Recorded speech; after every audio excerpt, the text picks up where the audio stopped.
Mino Raiola, the gamechanger who was both hated and loved in football. Fabrizio Romano. Gamechanger. There is no better way to describe Mino Raiola and his impact on the transfer market, a crazy and unpredictable world where he fitted perfectly. As a moment to sum up the agent and what he built around him, nothing can beat what unfolded before my eyes in Turin on 17 July 2019. Matthijs de Ligt was expected to arrive at the Juventus stadium, and hordes of enthusiastic fans had come to greet him. He was another world-class signing after Cristiano Ronaldo in 2018, with competition seen off from clubs such as Barcelona and Paris Saint-Germain.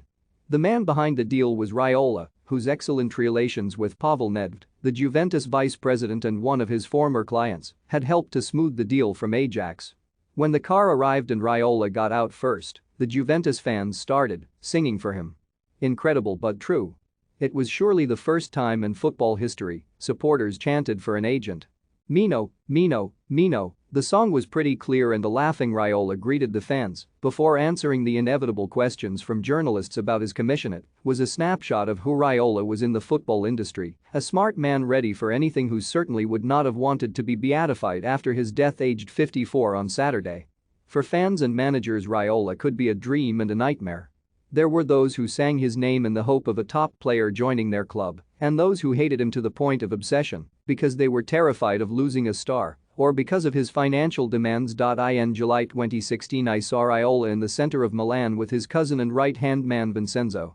A delicate and important negotiation was underway for Paul Pogba to return to Manchester United from Juventus. Raiola had arrived to meet Juventus in secret, and as soon as he saw me, he hid next to the entrance of the hotel where the meeting was scheduled to take place. Shortly after, he walked in with his usual sly smile.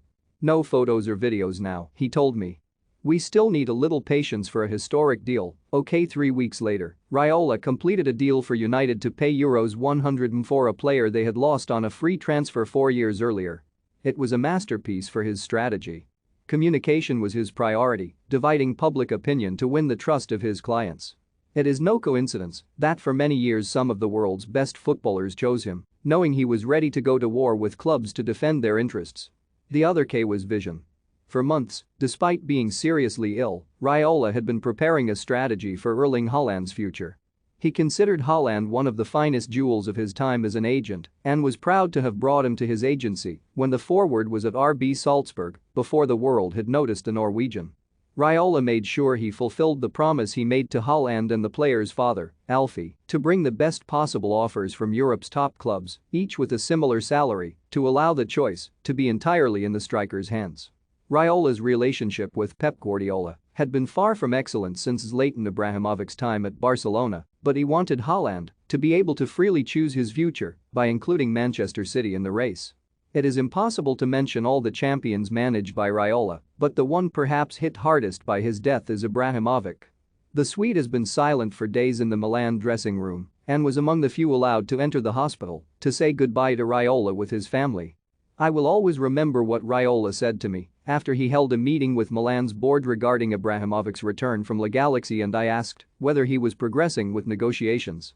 'We always go forward with negotiations,' he replied. 'With mine it's impossible to go back.' Then Ibrahimovic is able to do things that humans can't even imagine." The last line was delivered with a laugh.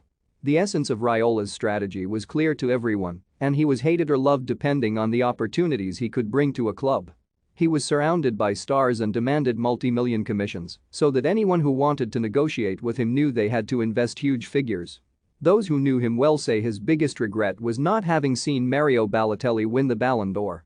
Raiola often repeated to friends that Mario could even get 2 or 3 if only he wanted to. Raiola was a man of jokes, fierce attacks and regular clashes with public opinion and clubs, but he also built excellent relationships in football and life and always had one goal: the best possible strategy for his clients and himself.